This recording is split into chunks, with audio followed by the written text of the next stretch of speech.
Are you thinking about buying an apartment in Miami? And is your budget anywhere between 8 million and 56 million? Or maybe you're just a little bit curious about what you could buy with that money.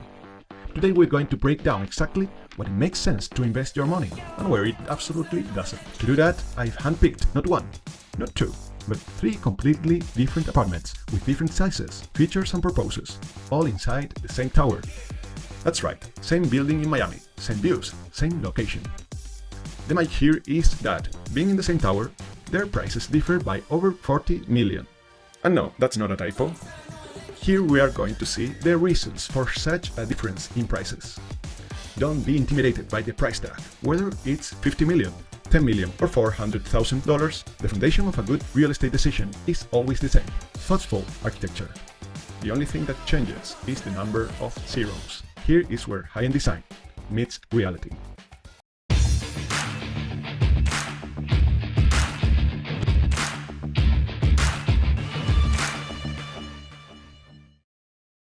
I am going to focus on this tower right here.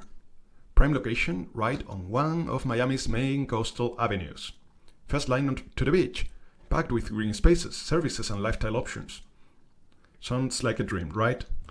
Okay, let's address the elephant in the room. This big number. And look, whether you're Jeff Bezos or someone with just a few $1,000 in your account, if you've got any common sense, your brain will scream, why this much? We've got tons of glossy photos, killer skyline views, fancy materials and a pretty sleek interior design.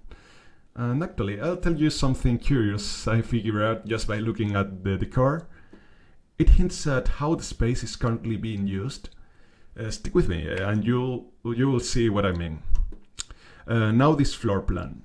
Yeah, that's it. That's all we get. You might be thinking, almost 60 million for just one floor of this tower? Yes, we can only see one plan. Making some calculations. One single floor of this part of the tower is about 850 square meters. That's roughly over 9,000 square feet. So what are you buying here? Basically, we're buying something the size of 9 large luxury apartments in the good area of a populated city as New York. But wait, don't jump to conclusions yet. Look closer at this part of the listing. It says you're buying 27,000 above square feet, or well, 2,500 square meters. Way more than my early estimate. Why?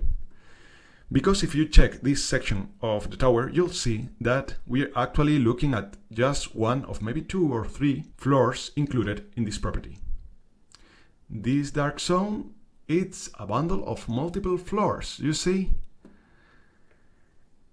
Yes, you're buying several full penthouse levels. Yes. Multiply my early estimate per floor by 2 and boom, it all clicks. You're getting the equivalent of around 20 luxury apartments plus some extra space, likely including service areas on other levels. Is it a bargain? Let's compare this huge penthouse with its little brothers down below. This one is a bit more affordable. So let's dig in and figure out why. Right off the bat, we can see that each of the 4 bedrooms has its own full bathroom. Nice, but the master suite, that's another level. It has double symmetrical bathroom setup, each with its own dressing room. And in between, a big bathtub like the cherry on top. And if you look closely, it's not even highlighted in the listing. This is Bureau editing. I have just realized that they included the staff unit, which is bedroom and bathroom, as an apart item. So yes, they have everything on point. Let's go on. But yes, there are 2 powder rooms as well, very practical, one by the pool and the other sits right in the middle of leisure zone. Perfect. Now here's where I get a little puzzled. The maths doesn't quite add up. If each floor is over 9,000 square feet, then why does the listing say this unit is 12,500 square feet? Well, everything seems to be on this floor. The gym, the pool, the staff quarters. Alright, here in the plan. So my guess, there's got to be some bonus area somewhere else in this tower. Maybe it's extra storage, the private elevator shaft, or even a few premium parking spots tucked away in the basement. Something's definitely inflating that square footage. So most likely, we are talking about some, at the moment, invisible service-related space. So yes, this little 4-bedroom apartment, complete with a gym, pool, and more bathroom than people, can be ours for the modest sum of 23 million. And I know, you're dying to start comparing price per square foot. But first, let's check out the last and smallest apartment listed in this tower. This little apartment, 3,832 square feet, can be yours for just $5,500,000. And if we check the floor plan, it's clear. This is only a fraction of the whole floor. Okay, let's do something fun. If I compare this plan with the others we have seen, you will start to notice a lot of interesting details. Think in 3D for a second. Imagine the tower as a giant skewer? I don't know how you pronounce this. Like a grill skewer. And the elevators are that central metal spike, holding all the layers of food together. In this case, floors. So when we stack these floor plans, you can clearly see how the elevator shafts and some of the blank zones below match up with service areas and vertical circulations from the bigger units above. This 3-bedroom unit sits in that wider belly of the tower, which gives views to both sides, a real plus. And the primary bedroom. It comes with 2 walk-in closets and a bathroom with a view. Honestly, I really like how much dedicated closet space this apartment offers. Not just in the main suite, but also in the secondary bedrooms. There's plenty of room for clothes, and even bad fashion decisions you will regret later. And here's something curious. If we go back and look at the floor plans of much larger units, you will notice their bedroom storage is often smaller. Why? Because those massive apartments aren't really designed to be lived in constantly.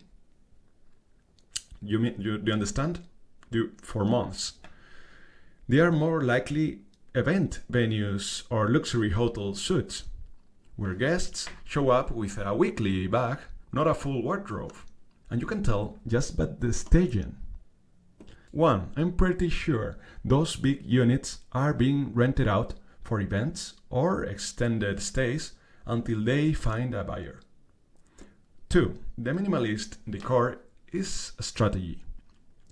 It's meant to leave space for your imagination, your personality, and whatever luxury lifestyle you want to project. Because if the place was decorated with strong personal style, say velvet sofas, gold dragons, or Japanese zen, half of the buyers would walk away. Keeping it neutral keeps the doors open.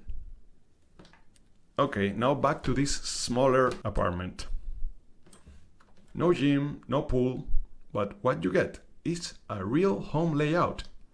There's enough room to carve out an office, a studio, or multiple leisure spaces. Whatever fits your life. It's the only unit so far that feels like an actual residence. Like I said, a totally different concept. So, now it's time to crunch some numbers. We are going to do something irrational, but fun. Irrational but fun. Let's throw these apartments into a chart and compare cost per square foot and even cost per bedroom. I know it's kind of nuts because we're comparing apples, oranges, and golden pineapples. They are all luxury, yes, but some are just way more exclusive than others. The market prices works like that. If they are few, they are more expensive. Let's do the maths. As you can see, the price per surface area can scale up by about 50% between the smallest unit and the mega penthouse. Why? Because properties like this, where you can host a soirees out of Tony Stark's playbook, are extremely rare in this part of Miami.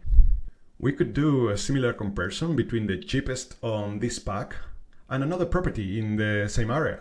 At this level of size, layout and quality, there simply aren't many options.